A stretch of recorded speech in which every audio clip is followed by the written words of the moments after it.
यंदाच्या वर्षी पुण्यश्लोक अहिल्यादेवी होळकर यांचे 300वे जन्मवर्ष आपण साजरे करत आहोत। या त्रिशताब्दी वर्षानिमित्त राज्याच्या जलसंपदा विभागाच्या पुढाकाराने पुण्यश्लोक अहिल्यादेवी होळकरांच्या जन्मभूमी ते कर्मभूमी म्हणजेच चौंडी ते महेश्वर या गोदा ते नर्मदा जलयात्रेचे आयोजन करण्यात आले आहे। हा प्रवास केवळ धार्मिक नसून तो जलसंवर्धनाचा आणि समाज परिवर्तनाचा विचार समाजापर्यंत पोहोचविण्यासाठी मुख्यमंत्री देवेंद्र फडणवीस यांच्या नेतृत्वाखाली जलसंपदा मंत्री राधाकृष्ण विखे पाटील आणि जलसंपदा मंत्री गिरीश महाजन यांच्या पुढाकाराने सुरू करण्यात आलेल्या गोदा ते नर्मदा जलयात्रेचे त्र्यंबकेश्वर आणि चौंडी येथे मोठ्या जल्लोषात सुरुवात करण्यात आली। अहिल्यानगर जिल्ह्यातील चौंडी येथून सुरू झालेली ही जलयात्रा आज श्रीरामपूर शहरात दाखल झाली। यावेळी श्रीरामपूरकरांनी ढोल ताशांच्या गजरात आणि अहिल्यादेवी होळकर की जय अशा घोषणा देत संपूर्ण परिसर दणाणून सोडला। शहरातील रेल्वे स्टेशन येथील हनुमंत मंदिरात भाजपाच्या प्रदेश उपाध्यक्ष डॉक्टर सुजय विखे पाटील यांच्या हस्ते हनुमंतरायाची विधिवत आरती करण्यात आली। त्यानंतर शहरातील शिवस्मारक येथे छत्रपती शिवाजी महाराज स्मारक येथे अभिवादन करत ही जलदिंडी गुरुद्वारा येथे विसावली। यावेळी शीख बांधवांच्या वतीने जलदिंडीतील वारकऱ्यांसाठी महाप्रसादाची उत्तम व्यवस्था करण्यात आली।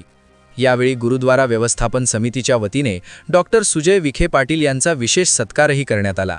या जलयात्रेमुळे जलसाक्षरता आणि शाश्वत जलव्यवस्थापनाचा संदेश घरोघरी पोहोचण्यास मदत होणार असल्याचे मत भाजपाचे प्रदेश उपाध्यक्ष डॉक्टर सुजय विखे पाटील यांनी व्यक्त केले। आपण हे सातत्याने त्या तालुक्यासाठी आणि शहरासाठी करत आहोत। हीच सेवा भाव आपण कायम ठेवावं आणि जेव्हा आपण सेवा भावाने काम करतो तेव्हा खरं या शहराचा विकास होईल, समाजाचा विकास होईल। आपण परत एकदा या ठिकाणी माझा सत्कार सन्मान केला, आमच्या सर्व पदाधिकाऱ्यांचा सन्मान केला।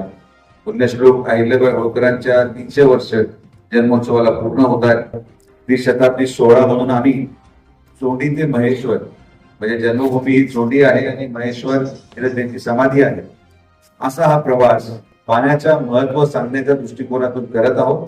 माननीय मुख्यमंत्री देवेंद्र फडणवीस साहेबांच्या नेतृत्वामध्ये आणि पालकमंत्री माननीय विखे पाटील साहेबांच्या मार्गदर्शनाखाली पुण्यश्लोक अहिल्याबाई होळकरांचा विचार हा प्रत्येक समाजामध्ये प्रत्येक घटकापर्यंत पोहोचवण्याचं काम महायुती सरकार करतंय आणि त्या पूर्ण प्रयत्नाला आपण आज आपलं योगदान दिलं। आम्हाला आमच्या या सगळ्या पदाधिकाऱ्यांना आपण आपली या छत्रछायामध्ये घेतलं त्याबद्दल पुनश्च एकदा विखे पाटील परिवाराच्या वतीने आपले सगळ्यांचे मी मनापासून आभार व्यक्त करतो।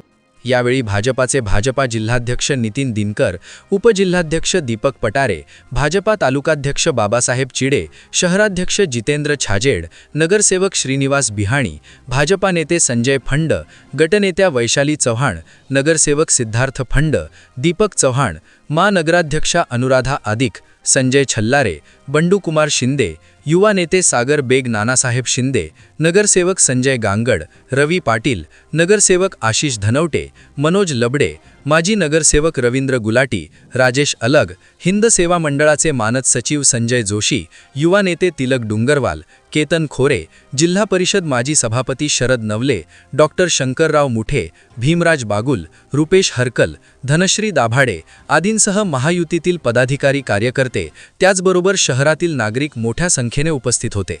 याविषयी एस न्यूज मराठी वाहिनीने घेतला ब्युरो रिपोर्ट।